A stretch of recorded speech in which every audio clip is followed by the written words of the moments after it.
Bismillahirrahmanirrahim. Assalamualaikum warahmatullahi wabarakatuh. Alhamdulillah nahmaduhu wa nasta'in wa nastaghfiruh wa na'udzu billahi min syururi anfusina wa min sayyiati a'malina. May yahdihillahu fala mudhillalahu wa may yudhlil fala hadiyalah. Nashhadu an la ilaha illallah wa nashhadu anna Muhammadan abduhu wa rasul la nabiyya ba'dahu. Allahumma shalli ala sayyidina Muhammad wa ala alihi wa ashabihi ajma'in, amma ba'du. Pemirsa yang dimuliakan Allah Subhanahu wa taala, dalam satu hadits qudsi Allah Azza wa Jalla berfirman, mohon maaf ini bahasa saya. Allah memanggil malaikat Jibril, "Ya Jibril, saya sudah menciptakan sorga, lihat isinya." Maka malaikat Jibril berangkat melihat sorga. Setelah dilihat sorga, maka kembali ke hadapan Allah.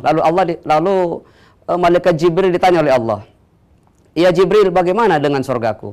Malaikat Jibril menjawab, "Ya Allah, di dalam sorgamu banyak kenikmatan dan belum pernah dilihat oleh siapapun. Karena di dalam sorga itu banyak kenikmatan, maka Allah memberikan kenikmatan di sekeliling sorga itu. Di sekeliling sorga itu Allah menetapkan berbagai macam ujian, cobaan, serta musibah. Ya Jibril, saya sudah ciptakan neraka, lihat isinya."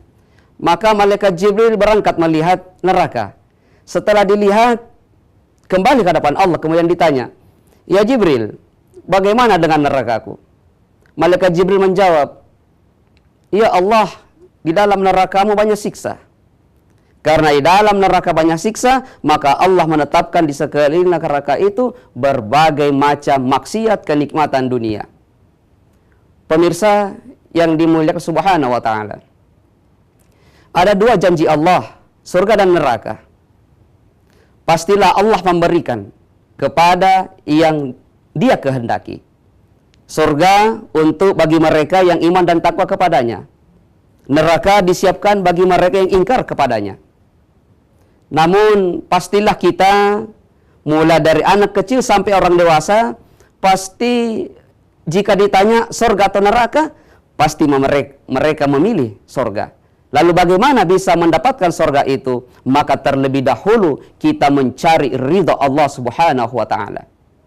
Ada 3 cara untuk mendapatkan ridha Allah. Yang pertama ialah hablum minallah, menjaga hubungan kepada Allah Subhanahu wa taala. Namun kita sebagai manusia, terkadang kita sendiri yang menjauh dari Allah. Padahal Allah sudah berfirman dalam satu hadits qudsi, "Jika hambaku datang kepadaku sejengkal, saya datang ke hadapannya dengan sedepa. Jika hambaku datang dengan berjalan, maka saya ke hadapannya dengan berlari.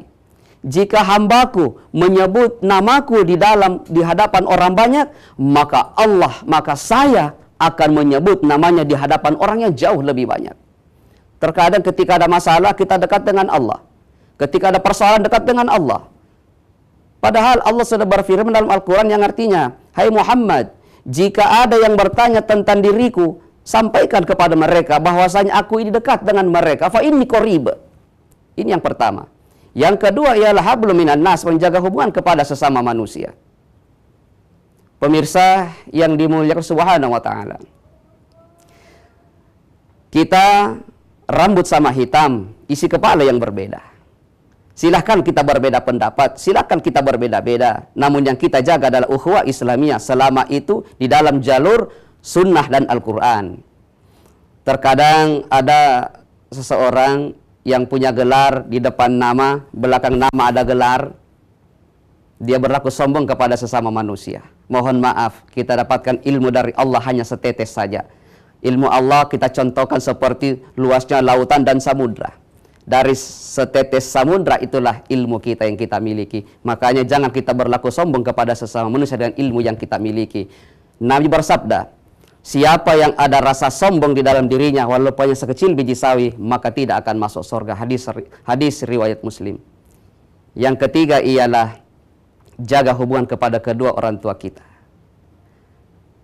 Allah akan memberkahi kita semua sekiranya kita memuliakan kedua orang tua kita. Kalau orang tua kita ridho, insya Allah Allah ridho. Kalau orang tua kita murka, maka Allah pun akan murka. Pemirsa Selbes TV yang dimuliakan Subhanahu wa Ta'ala, orang tua kita tidak tunggu harta, namun orang tua kita hanya menunggu doa. Doanya sangat gampang. Allahumma ghafirli wali walidayya warhamhuma kama rabbayani shaghira. Hari ini kita tumpuk harta 10 tahun, contoh 10 tahun kemudian, lalu kita berikan kepada mereka berdua sebagai balasan, maka semuanya itu belum sepadan, belum seimbang dengan perjuangan pengorbanan kedua orang tua kita. Abdullah bin Mas'ud nanya kepada Nabi, "Ya Rasulullah, amalan apa yang baik?" Nabi jawab, amalan yang baik ialah satu di antaranya birrul walidain, berbakti kepada kedua orang tua kita. Seorang pemuda datang ke hadapan Nabi, "Ya Rasulullah, saya mau pergi berjuang membela Islam." Nabi nanya, "Orang tua masih hidup?" "Masih hidup ya Rasulullah." "Ibu masih hidup?" "Masih hidup." "Orang tua bapak masih hidup?" "Masih hidup." Namun keduanya mereka sudah jompo. Maka Nabi sampaikan kepada pemuda itu, "Mohon ridholah kepada kedua orang tuamu. Sekiranya orang tuamu ridho, maka berangkatlah engkau memperjuangkan membela Islam." Seluruh yang hadir, pemirsa Selbes TV, inilah 3 hal semoga mendapatkan berkah dari Allah Subhanahu wa Ta'ala. Ini yang saya bisa uraikan, lebih dan kurangnya mohon dimaafkan. Sekian, wassalamualaikum warahmatullahi wabarakatuh.